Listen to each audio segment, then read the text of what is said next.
Hello guys! Gawa tayo ng juice guys.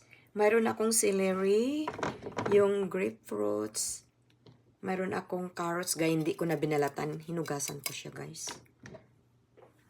Ayan. Pinutulan ko lang siya ng ano guys, yung dulo.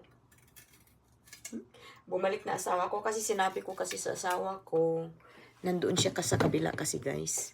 Sa building. So, sabi ko sa kanya, magawa ako ng juice. Nag-gloves kasi ako kanina guys, nung hinugasan ko siya kasi medyo pagbago pa, diba, malamig ang tubig. So guys, umpisahan ko na pala to guys kasi asawa ko bumalik na. Hindi pa ako nakagawa. Kasi alam nyo na.